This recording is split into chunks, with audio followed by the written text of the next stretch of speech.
ṣe agbára bí àwọn ó ṣe lè jagun táwọn ó lè fi ọwọ́ agbára mú àwọn orílẹ̀-èdè yẹn ilé-ìgbìmọ̀ asòfin ní àwọn wà interested. bóyá òfin wá fààyè rẹ̀ lẹ́ o kí president ó fi tipátipá kó sọ́jà lọ bẹ̀. gẹ́gẹ́ bí bàbá Bọ̀dé ọ̀kan pàtàkì nínú àwọn olóṣèlú PDP ó sọ bàbá Bọ̀dé lẹ́kọ̀ọ́ ó sọ fún president wa Bọ́lá Ahmed Tinubu ó ní kó ṣe pẹ̀lẹ́ o ó ní tí wọ́n bá fọwọ́ tipátipá àbí ọwọ́ ogun mú wọn ìpínlẹ̀ 7 lẹ́mí wọn wà nínú ewu láwọn ìpínlẹ̀ north lọ́hùn ìpínlẹ̀ tó súnmọ́ Mali tó súnmọ́ Niger ìpínlẹ̀ 7 lẹ́mí wọn máa wà nínú ewu pàápàá jùlọ tí wọ́n bá yin nǹkan kan tí wọ́n ń pè ní missile. bòyí tọ́já wípé tí wọ́n bá yin ibi wọ́n bá ti yin ibẹ̀ ó dèrú ibi wọ́n bá yin sí ó dèrú ni. mọ̀ pé jagunjagun àgbà ni bàbá ìfẹ̀yìntì ni kó tó dolóṣèlú ńlá. bábọ̀ Gaddafi Muhammad Gaddafi ọlọ́run foríjì ọlọ́run gbàbọ̀ ẹ̀ ó fẹ́ yọ Áfíríkà nínú ìyà. a ní gbogbo nǹkan èmi lépo àwa ní góòlù èmi ní gbogbo nǹkan lọ́dọ̀ mi ẹ̀yin náà ní nǹkan báyìí ẹ̀yin náà ní nǹkan báyìí ẹ̀yin kẹ́ máa ń fún wa ń ti yín káwa náà máa fún wa ń ti wà ẹ jẹ́ gbogbo Áfíríkà ká gbìmọ̀ pọ̀ ká dá Central Bank Áfíríkà lẹ̀ ká ní kọ́rẹ́ǹsì ẹyọ kan tá a mọ̀ ná láfíríkà kí gbogbo Áfíríkà ó jẹ́ ẹyọ kan bíi Amẹ́ríkà ìyẹn ò ní bẹ́ẹ̀ tó ẹ lọ tí pàdé ti ń lọ káàkiri àgbáńlá ayé ní gbogbo orílẹ̀-èdè kọ̀ọ̀kan wọ́n ti sọ ibi tí Central Bank ó wà. Central Bank Nàìjíríà ni ó jẹ́ Central Bank Áfíríkà. náírà bóyá náírà ni wọ́n pè ó bóyá dọ́là ni ó bóyá sídì ni ó bóyá kìnnì kan ni ó ìlà àmọ́ ná ni àbámọ́ ná. gbàlá ayé bá rí i pé mugun eléyìí ọmọ ọ̀já wọn mugun eléyìí ọmọ ìjà wọn mugun ẹ̀ẹ̀mọ́ wòórùn. pa Gaddafi mo sọ fún yín lálẹ́. pa Gaddafi ni mo sọ fún yín. bá tóyàwó gbé ìjọba ni ó fún ọ lówó tó fi ṣègbéyàwó. pẹ̀lú tó bá sì ti níyàwó ọ entitled sí ìjọba ń fún un. wọ́n èyí sanwó ná tẹ́lẹ̀ wọ́n èyí sanwó nǹkan kan lẹ́yìn ìgbà tí Gaddafi kú ẹni àyípadà dé Libya kì í sanwó ná sanwó iléèwé. bá wa lọ fẹ́ ṣiṣẹ́ àgbẹ̀ yóò pé wọ́n yàwó lù ọ́. ní àbàjẹ́ pátá wọ́n rí i pé wọ́n rẹ́yìn Gaddafi. mú tiwa mọ́ra wọ́n sọ wá di mugun ọ̀sán gangan. ojú tó tọ̀dọ̀ ara wa àwọn aráàlú ibi tí wọ́n ti gbàjọba wọ́n ń yọ̀ ni wọ́n bójú títì tí wọ́n ń yọ̀ pọ̀ Ọlọ́run adúpẹ́ o Ọlọ́run adúpẹ́ abọ́kù lọ́wọ́ amúnisìn. aráàlú ní nǹkan dùn máwọn nú ẹ̀yin ní kí wọ́n pé ntí ń dùn máràlú nù ẹ̀yin ọ̀fẹ́. Amẹ́ríkà ní ìsìnkú pò ń fẹ́ bá wa tònú wa ẹ kó pé bá a ṣe ń ṣèjọba yìí tó lóṣèlú ń bá wa ṣe tí gbogbo ẹ ń lọ tá à ń tẹ̀ lófin kọ́ wá sọ pé ìjọba ológun ni ká máa lò. ẹ lè bá wa wá bẹ́ẹ̀ kínú tiwa ó dùn sí. lórí ìdí eléyìí ńkọ́ fún ẹ̀yẹ ẹlẹ́sìn ìbílẹ̀ oníṣẹ̀ṣe. ẹ wá bí tẹ́ ti lọ ibi inú tẹ́ḿpù yín ẹ lọ ṣàdúrà. ẹ lọ wúre bí Nàìjíríà ó ṣe tòrò. bára yín jà mọ́ o. ẹ yé bọ́ lọ́sùn jà kọ́ lọ́sùn ó yé bá oníṣẹ̀ṣe jà. ẹ mùsùlùmí ó tó kó yé bá ọlọ́sùn jà. kìrìsìtẹ́nì yé bá mùsùlùmí jà. ẹ lọ yídìí ẹ lọ ṣàdúrà.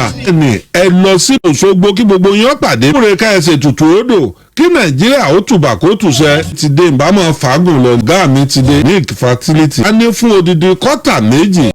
àríkà àwọn tí wọ́n ti rora wọn pé tí wọ́n dọlọ pàṣẹ fertility Ọlọ́run ó fẹ́ mi náà láàdá ń bẹ̀. wọ́n jẹ́ mi náà Ọlọ́run dákun má ṣàìmọ̀ jẹ́ máa bá ń gbé ọ̀rọ̀ mi ga. láàdá ń bẹ̀ bí wọ́n bá ti ń ṣàdúrà fún unique jádùá ọmọ kàn mí wọlá wípé lórí pílátífọ̀mù wa ènìyàn ti gbọ́. fertility ẹ̀ káàbọ̀ o. jẹ́ǹtẹ̀ pọ́ọ̀sì káfí máa bá yín mọ̀ ń bọ̀. alẹ́ fertility ẹ̀ ká alẹ́ o.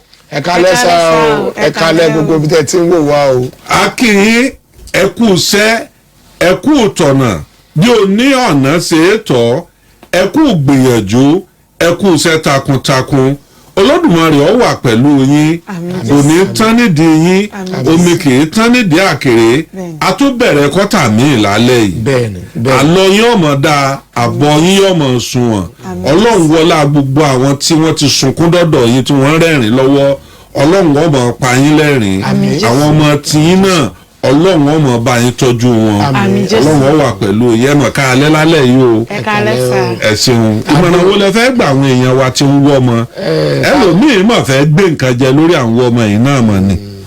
bẹ́ẹ̀ni ẹ̀ka tó gba àwọn tó wọ́n mọ́ mọ̀ràn ẹja dúpẹ́ lọ́wọ́ Ọlọ́run kọ́tà kejì lẹ́sọ pé àbẹ̀rẹ̀ ní alẹ́ yìí ẹja dúpẹ́ lọ́wọ́ Ọlọ́run tí ó sọ bàbá Kola Olootu di àràbà.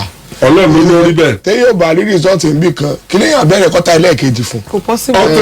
ẹ̀yìn ò ní lè bẹ̀rẹ̀ adúpẹ́ lọ́wọ́ Ọlọ́run ṣúgà já pílátífọ̀mù yìí. mọ̀ n bá nìkan polówó ó kọ rẹ̀ ń jẹ́ tí pọ́ǹpì ó ní bọ́mọ ìyá òun bá bòun ṣe prógráàmù ó ní tí ọba ní rìsọ́ọ̀tì owó ní padà dọ́dọ̀ rẹ̀ mọ́. bẹ́ẹ̀ni òótọ́ lọ sọ ẹ tó bá jẹ́ businessman tó bá ṣe program kan tí ó bá rí result á kúrò bẹ́ẹ̀ ni. bọ̀ láti pàtàkì tí wàá dé Ìbàdàn tá a ti dọ́dọ̀ yìí ìyàtọ̀ tún dé bá ọjà wa. Ọlọ́run ló rí bẹ́ẹ̀. ṣúgà ajá. ṣúgà ajá tí ì ṣe kékeré odidi orílẹ̀-èdè ni bàbá Kola Olootu. àtàbíjà àtàjẹ rẹ àjẹ wà lẹ́gbẹ̀ẹ́ rẹ àbíjà jálùwọ́ sàn sí ẹ̀ sólẹ̀. ìmọ̀ràn tá a máa gba gbogbo àwọn tí ó bá wojú Ọlọ́run ní alẹ́ yìí ẹ má rora yìí pé o ẹ má rora yìí pé rárá nítorí solution ti dé fertility ti wà fún yìí nǹkan táwa náà ti là kọjá rí ni mo máa ń sọ fáwọn èèyàn tó bá wá sọ́dọ̀ wa á dà sínú tó lè la dúró kan báyìí kọjá mi náà máa là kọjá rí. ẹ̀ríkà tó lọ kó àwọn ọjà míì wá 141 pack péré lọ́wọ́ àlẹ̀ fún àwọn èèyàn 141 packs yìí ẹni tẹ́ ẹ bá sì wòye kọ́sítọ́mà tí ń wá lójoojúmọ́ pé bóyá láàrin ọ̀sẹ̀ mélòó yọ kásẹ̀ ńlẹ̀. èyí ò lè pẹ́ tó nítorí ẹ̀ la ṣe ń rọ́ọ̀ṣì clearing wa gan pé gbogbo àwọn èèyàn kọ́ wà lè ra àǹfààní jẹ kò ní dípẹ́ ọ̀dọ́dọ̀ wa kò sọ́jà lẹ́mọ̀ àfẹ́ kí irun yẹn ṣẹlẹ̀ ìdójúkọ tá à ń dojúkọ ẹ jẹ́ kí manager director tó jẹ́ ìyàwó mi ẹ kó sọ díẹ̀ ní àwọn nǹkan tó ń gan dojúkọ torí pé Ọlọ́run sọ wá dọ̀lọ́mọ láyé torí pé mi sọ tọ̀dọ̀ tèmi. ṣe rí gbogbo obìnrin tó ń gbọ́ mi ní àṣálẹ́ yìí ẹ má rora yín pin torí ọba àwọn bá ti gbé unique fertility kalẹ̀ láti gbọ́ àdúrà yín èmi gẹ́gẹ́ bí obìnrin tí tèmi náà la àìrọ́mọbí kọjá kò kí ń ṣe ìrìn àjò tó easy o kò rọrùn rárá kéèyàn rí gọ́lọ̀tọ̀ kó má rí nǹkan oṣù ẹ̀ déédéé 8 months tá a ṣe wedding ní gbogbo ẹ̀ di pàfẹ́. olùdọ́dún mẹ́rin àbọ̀. bẹ́ẹ̀ ni gbogbo ẹ̀ di pàfẹ́ going to 5 years ní gbogbo ẹ̀ di pàfẹ́ block tube fibroid inú ilé ọmọ bọ́lá ń ṣe design ilé ọmọ nìkan ló fààyè gbà ó dẹ̀ lákòókò tọmọ gan lè dúró síbẹ̀ tí wàhálà ni torí àwọn máa fi gágọ́gà pẹ̀lú ọmọ ni ló bá di pé ìwòye ẹ̀mí o wàá finú ṣoyún wàá fẹ́yìn gbọmọpọ̀n ẹ̀mí ìbàdí kò mà sí nǹkankan. ó tún di wòye ẹ̀mí o. bàbá yá lójú ọmọ tìlú ẹ̀ ní òní lé lọ́jọ́. èèyàn gan ti ẹ̀ wá fẹ́ gbọ́ wòye ẹ̀mí gan mo torí èèyàn ti ń gbọ́ ṣáṣáṣáṣá bẹ́ẹ̀ ṣe Easter ìwòye ẹ̀mí bẹ́ẹ̀ ṣe Christmas ìwòye ẹ̀mí. àwọn ọlọ́wọ́ yìí ṣé tí ọ̀dà fún fibroid wà ń bẹ̀ tó dá yín lójú. bẹ́ẹ̀ ni unique fertility ó ń ṣiṣẹ́ fún fibroid kọ́sọ́mà kan wá sí ọ́fíìsì wa ó ti lọ ṣe àyẹ̀wò kó tó di pé dọ́dọ̀ wa fibroid wà nílé ọmọ ẹ̀ bí wọ́n máa ń ṣe dé ọ́fíìsì ọmọ àtọkọ ẹ̀ náà jọ wá bí wọ́n máa ń ṣe ní òun ò ríro eléyìí rí o kò tí ì lò fún 30 days tó fi lè ṣiṣẹ́ fẹ́mi gan tí fibroid fi lè disappear pátápátá ìwé blow tube tó block gbogbo ẹ̀ wà patent ọ̀nà ńlá fún tọkùnrin láti lè lọ síbi tí ẹyin mi wà torí tí fallopian tube bá ti block kò sọ́nà fún kíní ọkùnrin láti lọ síbi tí ẹyin obìnrin wà láti lọ sọ́dọ̀ mọ̀.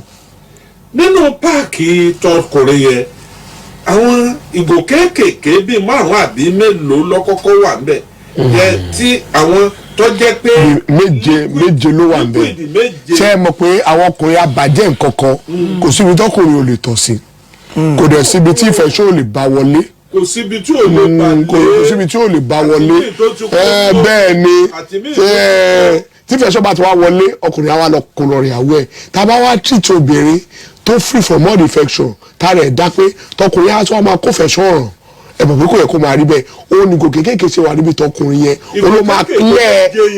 olóma clear gbogbo infection rẹ̀ gbogbo ìdọ̀tí tó bá wà lára wọn pátápátá wọn lákọ́kọ́ fọ̀ dànù tó lè di pé wọ́n tún máa kó nǹkan mìíràn ìyàwó wọn mọ́ iṣẹ́ tí yẹn ṣe iṣẹ́ tí ọ̀lẹ́ gangan ṣe nìyẹn àkọ́kọ́ fọ̀ gbogbo ara wọn gbogbo kòkòrò tó bá wà ní ẹ̀jẹ̀ wọn gbogbo ẹ̀ ní àkọ́kọ́ fọ̀ gbogbo ara wọn dànù gbogbo ìdọ̀tí tó wà ní ara wọn á fọ̀ gbogbo ẹ̀ ó ní òní jíjẹ́. kéèyàn tó lò tán bẹ́ẹ̀ni wàá rẹ̀ ó ti mọ̀ pé. 30 days ní ṣe yẹn ṣiṣẹ́ rí ọkùnrin yẹn iṣẹ́ 6 ló ṣe o iṣẹ́ mẹ́fà ni páàkì tọkùnrin yẹn ṣe iṣẹ́ mẹ́fà. bẹ́ẹ̀